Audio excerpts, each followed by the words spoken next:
Hello and welcome to Investing Confidential. Well, you've been watching my videos. I've been saying we're in a bear market. All rallies should be sold. This rally we had last week was a classic bear trap. Okay, here's Here's what a little bear trap looks like. I mean, don't get caught in these again, folks. They're waiting for you. This is obvious that there's a desperate need for this market to go higher. People just want to hear they want to hear what they want to hear, and the market will go higher. So now I'm going to talk a little bit about the jobs number, why you should have faded it, why it makes no sense, why it actually is a harbinger of not good things to come. And this is very important because I don't think really people understand the job market very much, but I'm going to give you a little bit of an explanation. So let's talk about just the jobs report in general. Why did stocks go down today? Why did they reverse on the jobs Friday? Basically, you're looking at, as we talked about, inflation is coming off. Okay, most likely inflation's peaked. As I said before, if they pivot, inflation is going to spike a bit. Assuming we know they're not going to pivot, but inflation has peaked. But look at these numbers that came out. The hourly wages are higher. Okay, this is what's scaring everybody. This is why the Fed in early December, when they raise rates again, they're going to go 50 basis and they're going to be very hawkish, folks. This is going to take the market lower, and this is why the market went down today. Wages are going up. There's nothing you can do about it. Okay, in fact, wages should go up. Okay, and I'm going to point that out in a few minutes.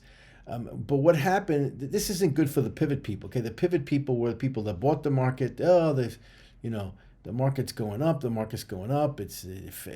Powell made this statement. Everyone got crazy because he was talking a little dovish.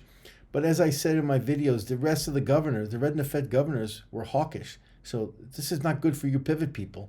If you're a pivoter out there, you got to go back and hide for a while because this Fed is not going to pivot for quite some time.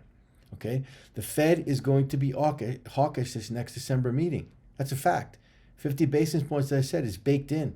Okay, the Fed is indicating that rates are going to go higher. Okay, you can see here, the Fed is indicating the rates are going to go higher. Why? Through the years, through the last 30 plus years and almost 40 years, the rates have been going down. They've been telling you, don't fight the Fed. Okay, don't fight the Fed. When the Fed's cutting, don't fight the Fed. The market's going higher. But so now we have something that hasn't happened in decades. The Fed is now raising rates, and they may be raising rates for quite some time. And this job number is so important, and I'm going to show you why. So rates, the Fed is going higher. The Fed rates are going higher. We talked about the Fed governors. Powell is a joke. He's a dove. He's going to fall in line. He has to. But the problem with all of this is these unemployment rates, this number here, it's just artificial. They don't mean anything. And I have some statistics to prove that. I've been talking to you folks about all these government numbers. They're so archaic. They haven't upgraded how they take these numbers, and they're not reliable. They're a joke. Some of them are a little bit reliable. The ones that I look at, but on the whole, when you see these numbers on CNBC and people talk about them on YouTube or whatever, I mean, they're not reliable. So why bother? Okay, here you got changes in non-farm payroll. Again, the basic premise here, folks, is that the unemployment rate is not 3.6. It's significantly higher. Okay, and I'm going to all of these numbers I'm showing you are proof that the labor market is in bad shape. It's not what the government is telling you because the numbers are false. The numbers are fake. The numbers just don't mean anything. Okay, look at labor force participation. People have essentially given up. Okay, and one of the reasons they've given up looking for jobs, wages are too low.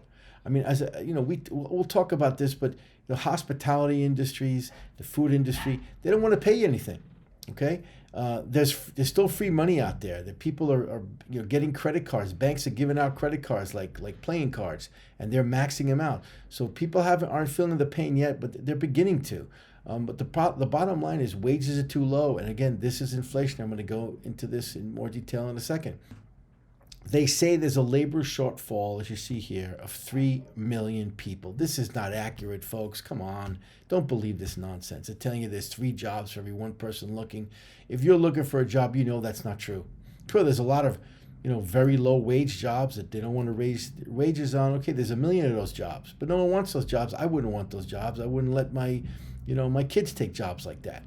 Okay, but here's some more data that makes more sense. This is coming from LinkedIn. LinkedIn's a very reliable source for people searching for people.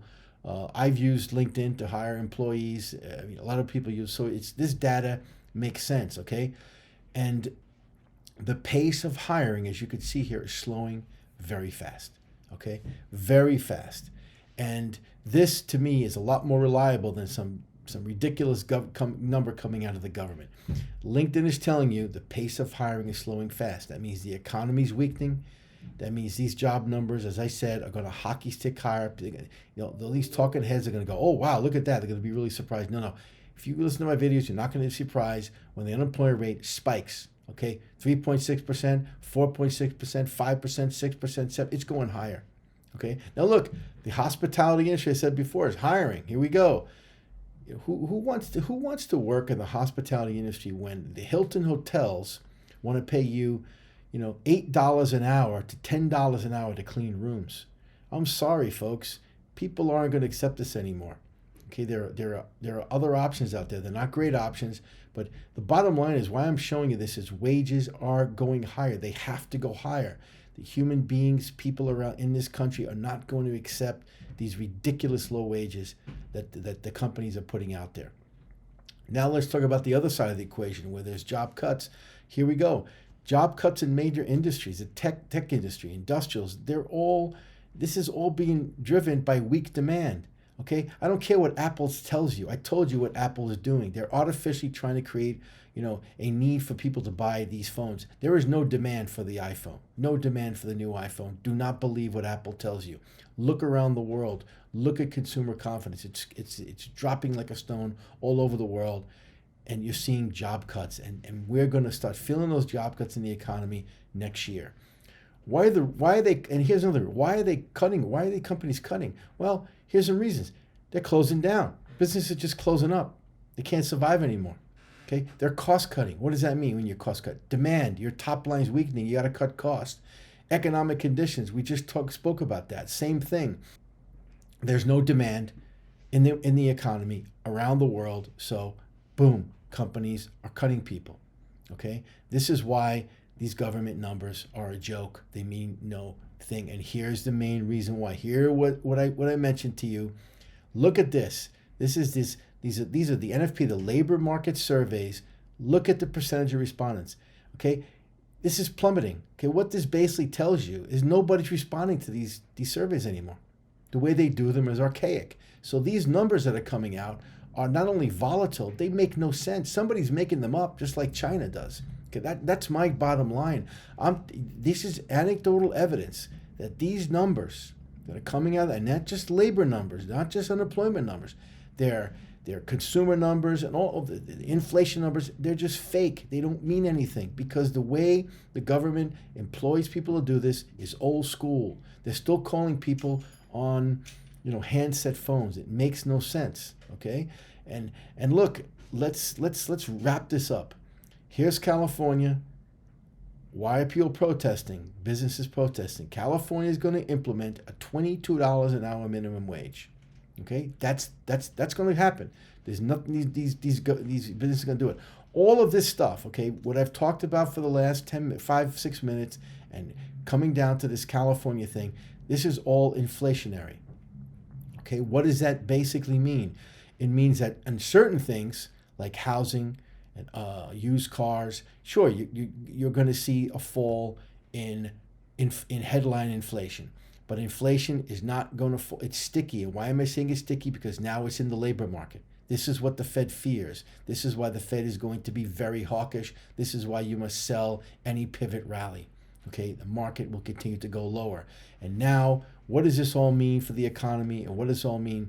We now have here recession indicators, the highest on record. Folks, I think we're in a recession. I think we've been in a recession for at least 2 quarters, maybe 3.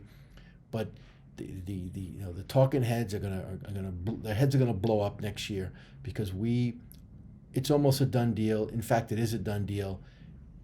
Highest probability on history, And so we go back to this bear trap that we spoke about.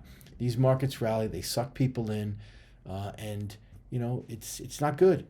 Okay, and so let's look at this. I've showed this chart before, but let's look at this again. This is going to bear market since World War II. There's been a number of bear markets in World War II, and we categorize them as structural and cyclical. Cyclical bear market is like what we had in, for example, 2009.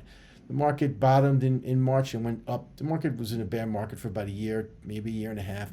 Bottom in 2009, went straight back up again. Okay, we see a number of these.